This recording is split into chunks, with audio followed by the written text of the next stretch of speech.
자, 먼저 여론조사 한번 보고 갈게요. 여론조사를 한번 보겠습니다. 최근에 나온 여론조사 4월 21일 방송은 오늘 나온 여론조사 3개를 한번 보겠습니다. 한국갤럽하고요. 프레시안과 리서치부가 있고요. 동아일보와 리서치앤리서치가 있습니다.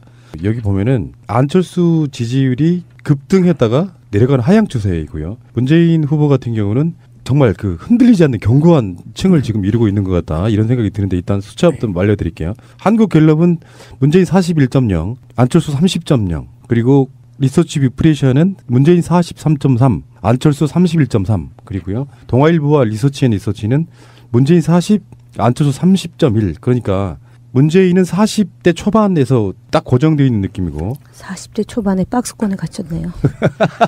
아유, 누구나 이렇게 갇히고 싶어하는 박스권. 그다음에 안철수는 지금 30%대 초반으로 내려간 상태거든요. 이게 이제 오차범위 밖이란 말이에요. 이렇게 되면은 이런 이야기를 했습니다. 홍준표를 묶어서 1강, 2중, 2약 이렇게 분류해도 된다. 이렇게. 실제로 선대위 쪽에서는 분위기 어때요? 안철수 지지율 빠지고 있다라고 체감하고 있는 겁니까?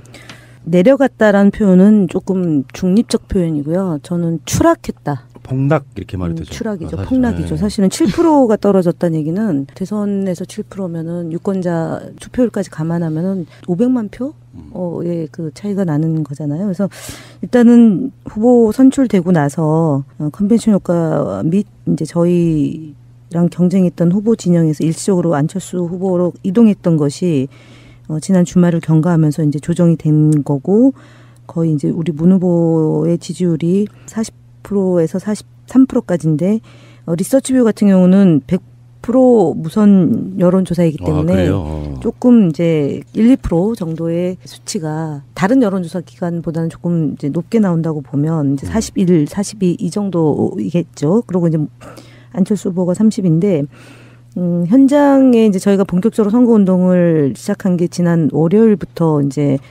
오늘 4일째 되고 이제 D-18일이고 내일이면 17일. 애청자들이 들을 시간에는 아마 D-17일일 텐데요. 후보의 지지율이 40%대로 견고하게 유지가 되고 있다라는 것은 뭐 저희가 그동안 쭉 추세로 본 거고 실제로 안 후보가 치고 올라오고 있다라는 것도 확인됐고 지금 빠지고 있는 것 역시 이제 유세 현장에서의 분위기나 조직이 작동되면서의 상황으로 이제 볼 수는 있는데, 다만 저희가 조금 더 이제 긴장하고 열심히 해야 되는 것은 실제로 여론조사 수치와 체감하고 있는 것, 지역별로 체감되는 거하고는 조금 미세하게 차이가 있다. 그래서 저희가 조직 차원에서 조금 더 긴장하고 열심히 해야 된다라는 논의가 오늘 선대위 회의에서 있었습니다. 대변인님, 여기는 대변인 브리핑이 아닙니다. 또 지적이야. 그러니까 제가 얼마 전에 그 여론조사 조작 논란이 있었잖아요. 그리고 실제로 과태료도 맞았고.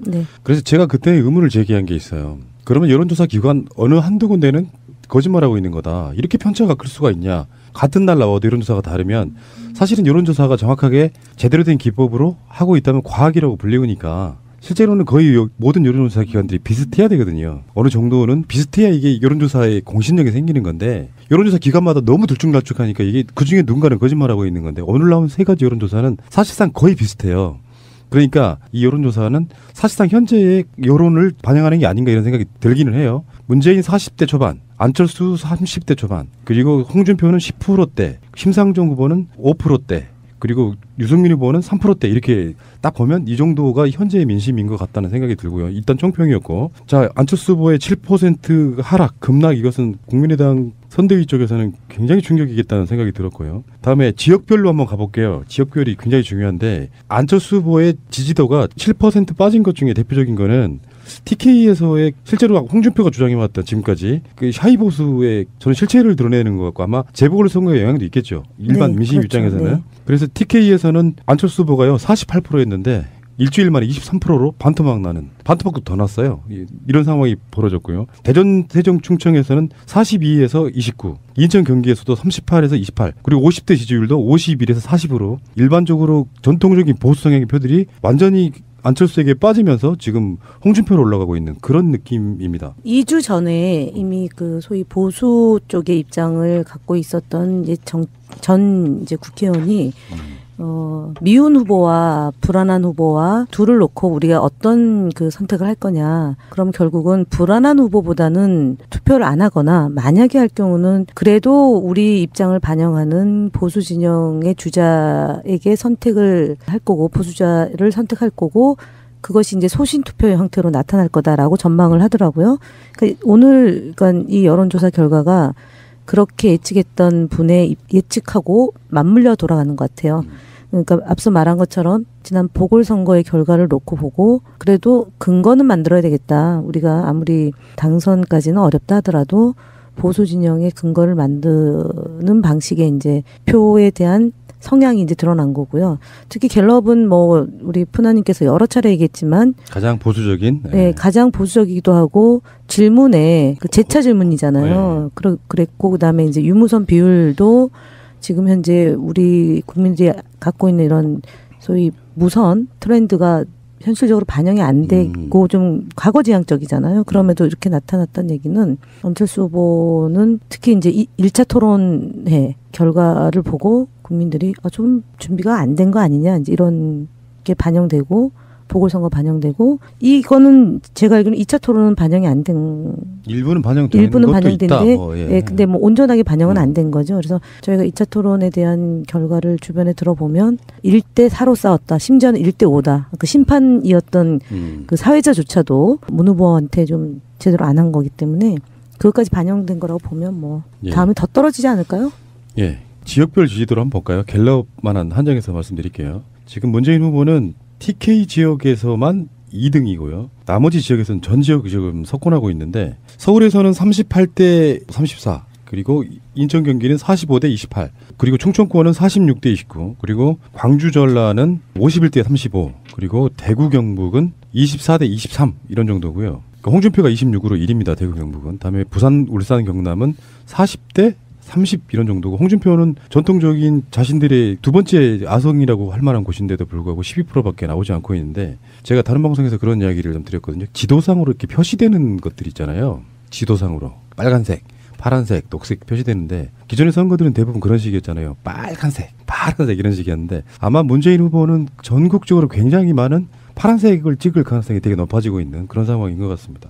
지금 실제로 그런 거 아닙니까? 예를 들어서 문재인 후보 선대위에서는 두 가지는 굉장히 역점을 들 것 같아요. 전국적인 고른 지지, 다음에 50%가 넘는 득표, 그리고 하나 더는 호남 지지율 압도적으로 1위. 요거 아니에요? 3개 정도 목표가? 너무 정확했습니다. 네. 이게 굉장한 상징을 갖고 있는 것이거든요. 그러니까 어느 한 지역이 울고 어느 한 지역이 웃는 그런 선거 결과가 아니라 대한민국 국민 모두에게 웃음을 주고 기쁨을 줄 수 있는 그런 5월 9일 저녁이 되기를 기대한다라는 게 최근에 이제 유세 현장에서 후보의 유세문 중에 하나죠. 그러니까 이게 보수층에 누군가가 보이지 않는 선이 있다면 굉장히 난감해진 상황이라고 봐요. 무슨 말이냐면은 안철수가 100% 좋지는 않지만 그래도 문재인보단 자기들이 입장에서 컨트롤하기 나았다고 생각하면 끌어올려주려고 하는데 실제로 토론 같은 거라든지 또 사실은 토론만 보고 빠진 게 아니고요. 사실상 첫 검증을 당하면서 지금 뭐 갑질 논란 같은 거 그러면서 지금 빠지고 있는 상태라서 유치원은 크죠. 그러니까 안철수는 계속 올라가고 홍준표는 올라갈 기미가 안 보인다고 하면 홍준표를 어떻게든지 주저앉힐 수도 있어요. 근데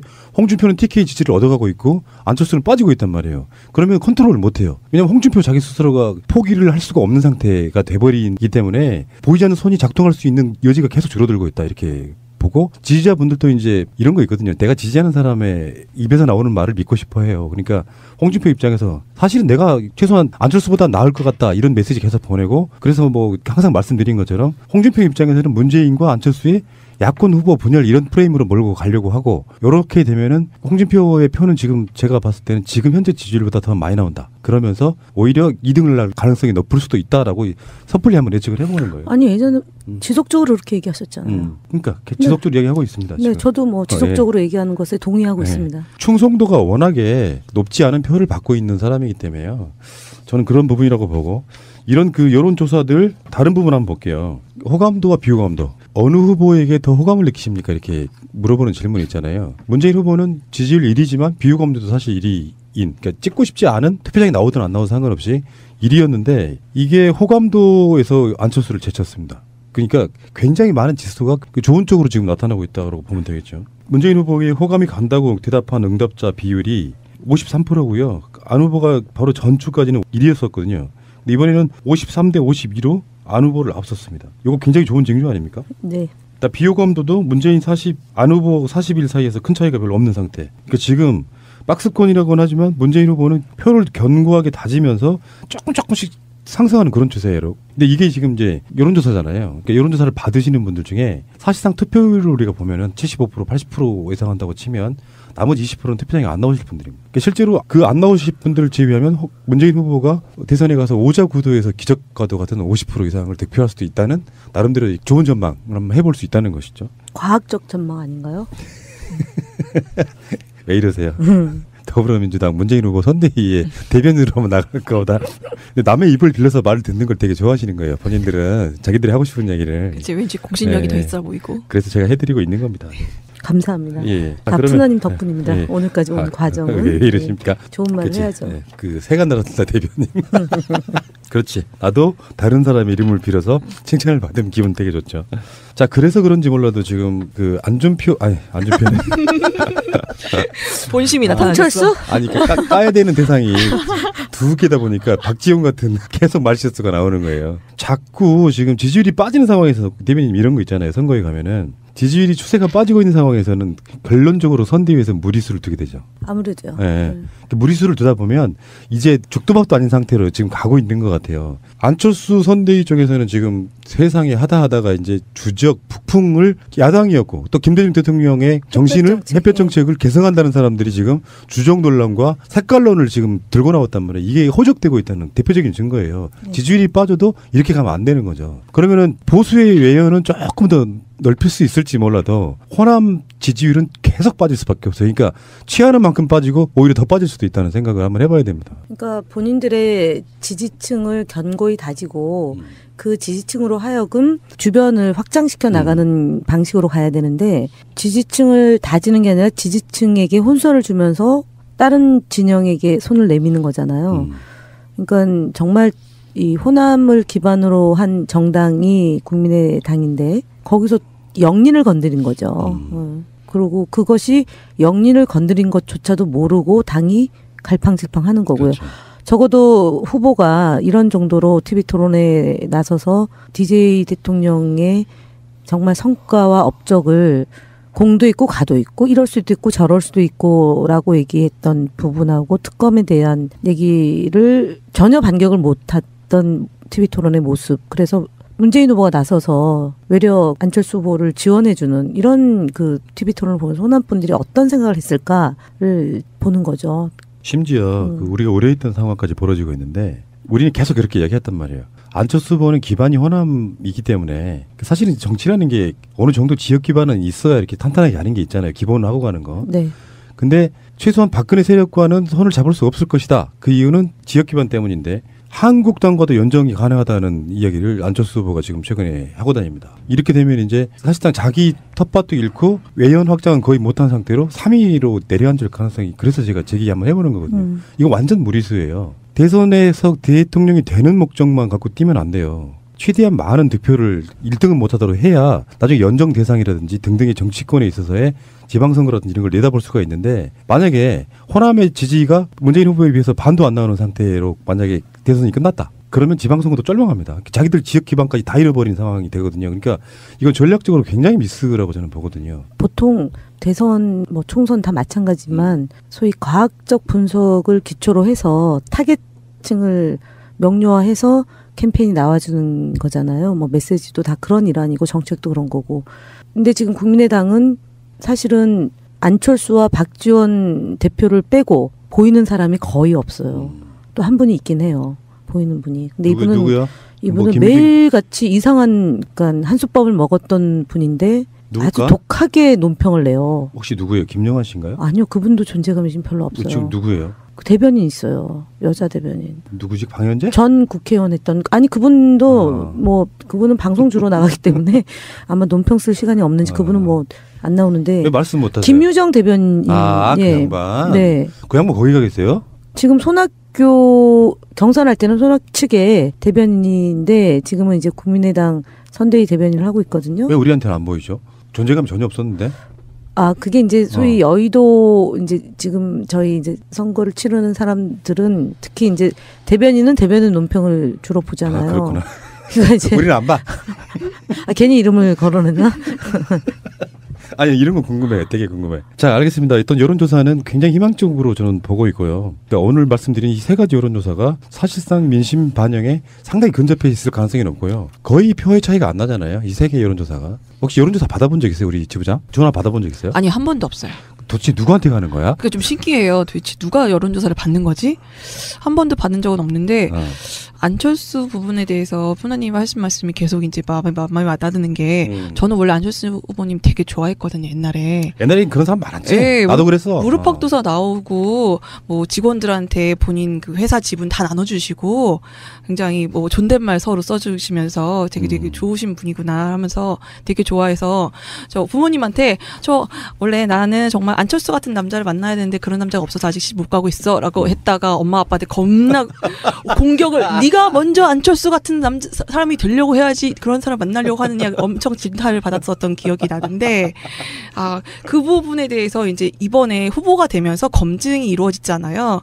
정말 설마 그럴 거라고 상상도 못했던 그 일들이 하나하나씩 밝혀지면서 너무나 실망을 하니까 사실 안철수님을 좋아했던 사람들의 이유가 정말 오히려 더 진보적이고 굉장히 새로운 정치를 뭔가 구태의연한 기존 정치인과 다른 정치를 할 것 같아서 좋아하는 사람들이 대부분이잖아요. 근데 그런 모습을 전혀 보여주지 못하고 있어서 본인의 정말 지지 기반을 깎아먹고 있다는 생각이 들어요. 예. 그러니까 사람이 이런 게 있어요. 좋은 인상으로 출발했다가 나중에는 안철수가 저는요. 물론 뭐 우리 대변인님은 더 잘하시겠지만 정치를 하다가 무리수를 두면요. 영원히 사장되는 경우도 있어요. 자기 색깔 지키면서 꿋꿋이 가고 나이도 젊고 그러면은 자기 이미지 잃지 말아야 되는데 어느 순간에 지지율 뻥 맞아가지고 이제 막 죽도 밥도 아닌 상태로 더군다나 이명박해 의심을 받고 있는 상태에서 김유경 교수 같은 갑질 논란 튀어나오기 시작하면요. 깨끗한 색깔이었다가 완전히 흙탕물 색깔로 바뀌면 정치 자기 자산 다 잃고 그냥 끝나는 거라고 생각이 들거든요. 잘하시기를 바랍니다. 뭐 아직도 제가 보기엔 재기가 불가능할 정도로 가고 있는 것 같은데. 그러면 내년에 총선 보궐선거에 출마라는 얘기는 아니잖아요. 재기 뭐 이런 거에. 자기가 대선 나가겠다고 의원직을 사퇴를 하잖아요. 그러면 다시 나가는 것은 사실 사람의 도리가 아니고. 나간 분들이 있습니다. 그 있죠. 저도 기억이 나는데. 그래서 문재인 후보가 20대 총선에 출마 안 한 거 아니에요. 아니 그렇죠. 1년 정도밖에 못하. 1년 반 그 당시 예상으로는. 그래서 안 나갔던데 뻔히 대선 나올 거를 예상하고 나갔다는 것 자체가 저는 그 부도덕한 거라고 보는 것이고요. 자, 먼저 여론조사 한번 보고 갈게요. 여론조사를 한번 보겠습니다. 최근에 나온 여론조사 4월 21일 방송은 오늘 나온 여론조사 3개를 한번 보겠습니다. 한국갤럽하고요. 프레시안과 리서치부가 있고요. 동아일보와 리서치앤리서치가 있습니다. 여기 보면은 안철수 지지율이 급등했다가 내려가는 하향 추세이고요. 문재인 후보 같은 경우는 정말 그 흔들리지 않는 견고한 층을 지금 이루고 있는 것 같다. 이런 생각이 드는데 일단 숫자부터 알려드릴게요. 한국갤럽은 문재인 41.0, 안철수 30.0, 그리고 리서치뷰 프레시안은 문재인 43.3, 안철수 31.3, 그리고요. 동아일보와 리서치앤리서치는 문재인 40, 안철수 30.1. 그러니까 문재인은 40대 초반에서 딱 고정되어 있는 느낌이고 40대 초반에 박스권에 갇혔네요. 누구나 이렇게 갇히고 싶어하는 박스권. 그다음에 안철수는 지금 30%대 초반으로 내려간 상태거든요. 이게 이제 오차범위 밖이란 말이에요. 이렇게 되면은 이런 이야기를 누가 했습니다. 홍준표를 묶어서 1강, 2중, 2약 이렇게 분류해도 된다. 이렇게. 실제로 선대위 쪽에서는 분위기 어때요? 안철수 지지율 빠지고 있다라고 체감하고 있는 겁니까? 내려갔다라는 표현은 조금 중립적 표현이고요. 저는 추락했다. 폭락 이렇게 말이 되죠. 추락이죠. 폭락이죠. 사실은 7%가 떨어졌다는 얘기는 대선에서 7%면은 유권자 투표율까지 감안하면은 500만 표의 그 차이가 나는 거잖아요. 그래서 일단은 후보 선출되고 나서 컨벤션 효과 및 이제 저희랑 경쟁했던 후보지 40%대로 견고하게 유지가 되고 있다라는 것은 뭐 저희가 그동안 쭉 추세로 본 거고 실제로 안 후보가 치고 올라오고 있다는 것도 확인됐고 지금 빠지고 있는 것 역시 이제 유세 현장에서의 분위기나 조직이 작동되면서의 상황으로 이제 볼 수는 있는데 다만 저희가 조금 더 이제 긴장하고 열심히 해야 되는 것은 실제로 여론조사 수치와 체감하고 있는 것, 지역별로 체감되는 거하고는 조금 미세하게 차이가 있다. 그래서 저희가 조직 차원에서 조금 더 긴장하고 열심히 해야 된다라는 논의가 오늘 선대위 회의에서 있었습니다. 대변인님, 여기는 대변인 브리핑이 아닙니다. 또 지적이야. 그러니까 제가 얼마 전에 그 여론조사 조작 논란이 있었잖아요. 그리고 네. 실제로 과태료도 맞았고. 네. 그래서 제가 그때 의문을 제기한 게 있어요. 그러면 여론조사 기관 어느 한두 군데는 거짓말하고 있는 거다. 이렇게 편차가 클 수가 있냐. 같은 날 나와도 여론조사가 다르면 사실은 여론조사가 정확하게 제대로 된 기법으로 하고 있다면 과학이라고 불리우니까 실제로는 거의 모든 여론조사 기관들이 비슷해야 되거든요. 어느 정도는 비슷해야 이게 여론조사의 공신력이 생기는 건데 여론조사 기관마다 너무 들쭉날쭉하니까 이게 그중에 누군가는 거짓말하고 있는 건데 오늘 나온 세 가지 여론조사는 사실상 거의 비슷해요. 그러니까 이 여론조사는 사실상 현재의 여론을 반영하는 게 아닌가 이런 생각이 들기는 해요. 문재인 40대 초반, 안철수 30대 초반, 그리고 홍준표는 10%대, 심상정 후보는 진영에서 일시적으로 안철수 후보로 이동했던 것이 지난 주말을 경과하면서 이제 조정이 된 거고 거의 이제 우리 문 후보의 지지율이 40%에서 43%까지인데 리서치뷰 같은 경우는 100% 무선 여론조사이기 때문에 조금 이제 1, 2% 정도의 수치가 다른 여론조사 기관보다는 조금 이제 높게 나온다고 보면 이제 41, 42 이 정도이겠죠. 그리고 이제 안철수 후보가 30인데 현장에 이제 저희가 본격적으로 선거운동을 시작한 게 지난 월요일부터 이제 오늘 4일째 되고 이제 D-18일이고 내일이면 17일. 애청자들이 들을 시간에는 아마 D-17일일 텐데요. 후보의 지지율이